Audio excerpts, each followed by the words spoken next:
Cosmic Father, Spirituality as Relationship, is my record and reflection upon a period of intense religious experience in 2006. This is the most personal of my books to date, though it's not a not personal memoir beginning to end. It considers meanings in the names of God. It discusses the problem of evil and hell, critiques Jack Miles's God biography, looks into the question of the feminine in God, and offers an updated review of the psychology of the three leading Hebrew prophets. It also negates New Age guru Deepak Chopra's way to know God. The recorded experiences weren't made to order, they were simply unexpected. But when later I got round to writing about them, I had the idea of doing so as almost a refutation of Neil Walsh's idea of conversations with God. These I take to be something between conversations with the author's own unconscious and a tricksy familiar spirit. What God would tell Walsh that Hitler is in heaven because there's simply no place else for him to be? In Cosmic Father, I freely acknowledge that God speaks to different people in different ways, sometimes just by strong intuition and conviction, rather than more rarely by the voice many may never hear. Some people have been shocked by the admission from Billy Graham, a leading spokesperson for personal born-again religion, that he has never heard the voice of God. Although I'm a theologian, there is no attempt on my part, especially as a person who's neither a saint nor super-religious, to suggest that what I rather dramatically record, and which does include hearing the voice of God, is the only possible, proper, or usual way of experiencing the God of the Bible.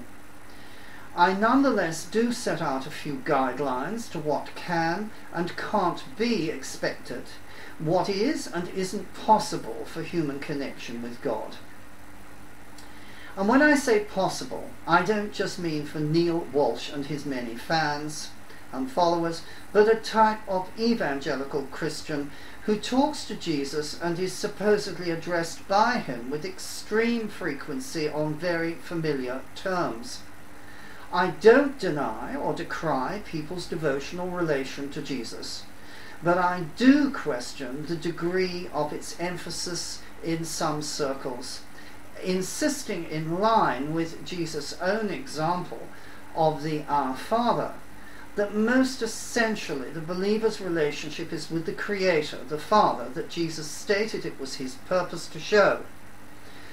And while this Father is a Father for the relating, he is also not only a Father and merely tame. God is the Lord of the universe.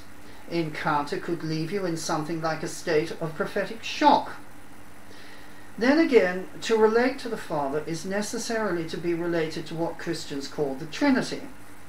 And one of the more vivid realizations of the book, some might say original or even heretical, though I strongly deny that, is the persons of the Trinity really are persons. They are not just the inexpressible mystery of some off-the-ground types of traditional mystical theology that satisfies a tiny elite while it confuses and alienates the rest. The persons have different functions and voices, and thus, though it's not a matter of transgression, it could be one of unhelpful inefficiency to address them in the wrong way for the wrong things. If you want to deal with people of position like royalty on earth, you observe a few basic formalities. Similarly, there is something like a proper etiquette for dealing with God, no matter how intimate you might be or become. It's hard enough as it is to reach God from amid the distractions and impediments of an imperfect world. It's folly to complain God doesn't hear if additionally you ignore all the ground rules for contact.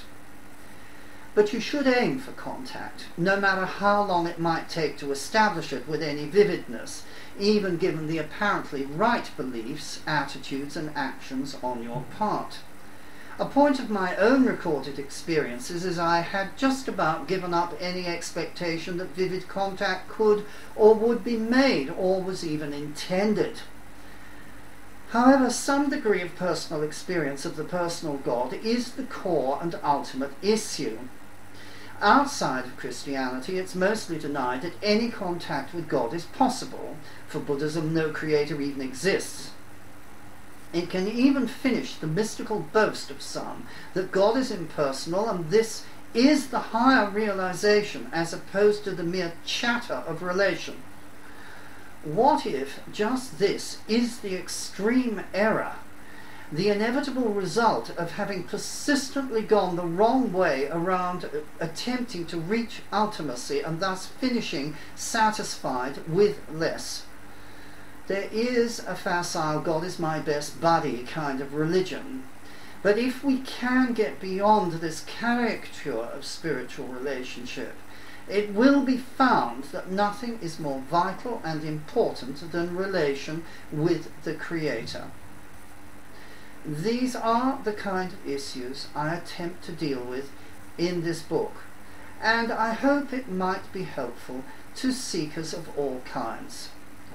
It is available on Amazon in both book and e-book versions.